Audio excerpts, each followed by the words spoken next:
Women typically spoiled beyond their needs, while men are typically deprived of their basic needs. She's very good looking. She's a pretty girl. Because women deserve more. Why do women often choose to make lists of what they want in a relationship rather than what they bring to the table? Because it's women first. The man is there to accommodate for our needs. What does a woman bring to the table? So you either are these your choices? Knowledge. Is this your choice? Knowledge. Like, is your choice either angry feminists or women who are like, you're supposed to just serve me?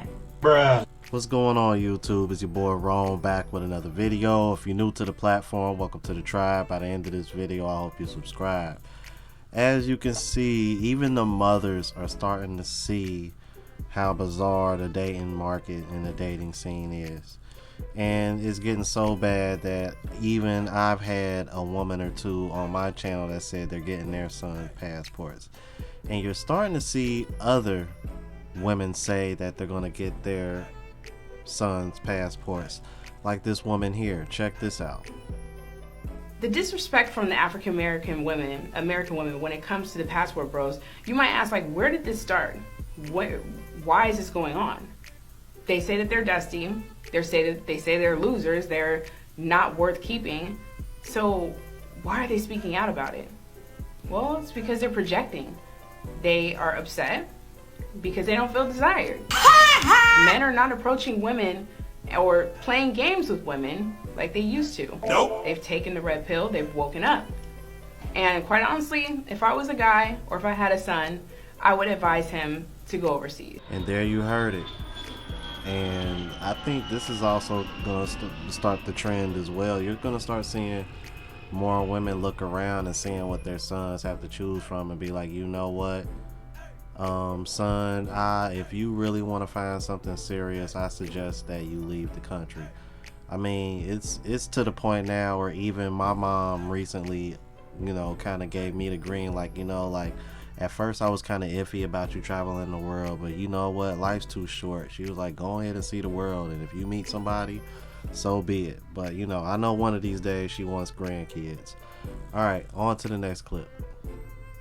Should men pay for dates in today's dating market? Traditionally, yes, men have paid, and traditionally men should pay. But we are in a society that's rebelling from traditionalism, traditional feminine value, and traditional feminine roles. You can't rebel from traditional roles and still expect a man in today's society to play a traditional role for you. If you consider yourself to be more of a modern woman, then you cannot expect traditional treatment. Ladies, you can't expect traditional treatment if you don't hold yourself to traditional values. Can't expect a man to play a traditional role for you when you aren't willing to play that same role for him.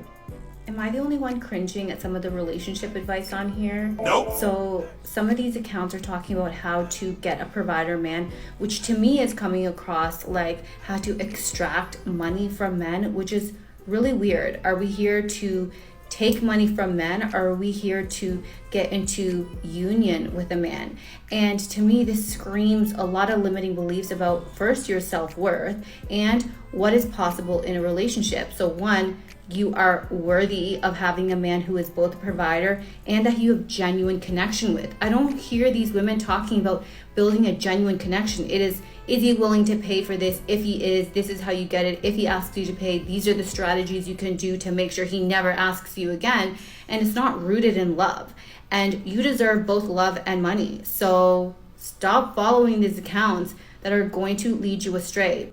Very, very, very sound advice, and it's something that I have noticed the more and more I come across these clips on TikTok about all these things that they require out of a man. It's like you're starting to notice more and more that these requirements are starting to become more shallow and more materialistic.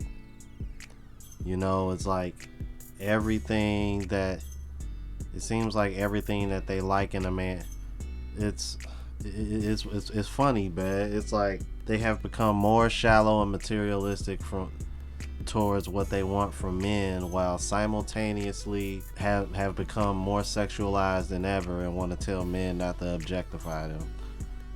Imagine that, man. I'm like, how backwards is that? And they wonder why the dating market's so screwed up. You can add that to the list of reasons. Oh man. And yeah, traditionally men have always paid for first dates, but even to this day we still do. It's just that it's not appreciated anymore. You got women out here admitting that they went on a whole bunch of dates, you know, just to be able to eat day to day. So men have kind of peeled back from that too, because when women have screwed up the dating market as far as like making men feel like they're just a tool as opposed to a person. Let's keep it moving. So the difference between a man wanting a pretty woman and a woman chasing a rich man is literally numbers. Numbers that you can research and that you can look up right now. But to put it into perspective for you, only about 15% of American men in this country make over $100,000 a year. Only 15. And of those 15% of men, like over half of them are already married. And also over half of them are in their like 50s and 60s, because men do not reach their financial peak in this country until the average age of 57. So the majority of these men are going to be much older. And we haven't even gone down the line of other factors like sexual preference or race, or if he's tall enough for you, or all of these other things. And let's say you finally do find that rich man that you want. He's going to have 1,000 other women that want him too. So he actually has to want you back. He actually has to be attracted to you as well, and the many options that he's going to have as a top earner. So I'm not trying to rain on single women's parade. I just want women to be very realistic about this idea of trying to chase after a rich man, because the reality is that there are not enough of them to go around. That's just the reality. So when you're talking about a man wanting a pretty woman, there are pretty women on every corner, number one. And number two, attractiveness is subjective. So that's not like that complicated to find. So he's going to have a better chance of finding a woman that he is attracted to, that he thinks is pretty, than a single woman who is literally trying to chase after the top 1 to 5% in the entire country and hoping that that man wants her back. We just need to get out of this idea of prioritizing things that are materialistic and superficial. Because the reality is that the biggest rebuttal that I see from single women is, oh, well, we want these men because we want financial stability and security. But that's not really what you want. Not the cap. Because there's a difference between chasing a rich man and wanting financial stability. You're chasing a rich man because you want a certain lifestyle. You want to post pretty pictures and videos on Instagram of your trips to Paris and your Chanel bags. That's not financial stability. There are plenty of good men out here in this country who make really good money, who are amazing men. You don't have to chase after a rich man to get financial stability. So I just don't want women to be out here moving the goalpost, because that's not a very strong rebuttal to this argument. Not a very strong rebuttal at all, because it pretty much confirms exactly what she just said, bro. Even Kevin Samuel said this, man. Rest in peace to the God the Father. Before he passed, man, he said, you aren't marrying these men for who they are. You're marrying them for the lifestyle. And that's exactly why you see a lot of these women saying that they want a certain caliber of men. It's not because they want the stability. Because both of y'all could be working, making about combine your incomes and budget well and be financially stable. No, you want the lifestyle. That's exactly what it is. That's why the boss babe thing is such a big deal now, because all these women feel entitled to that particular lifestyle. So push come to shove, they'll do just about anything to get that lifestyle for themselves, aka OnlyFans.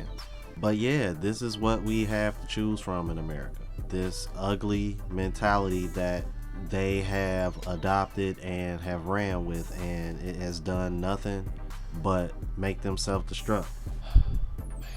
Y'all let me know what y'all thought about this, man. If you're new to the platform, please subscribe. OGs, I appreciate the love and support. Make sure y'all hitting that bell notification. That way y'all know when I'm uploading. Hit the like button because it helps with the algorithm. It helps me reach a broader audience. Also, look out for the travel vlog channel, Unplugged Traveler. Link is in the description and pinned in the comments. Till the next video, you guys. Deuces.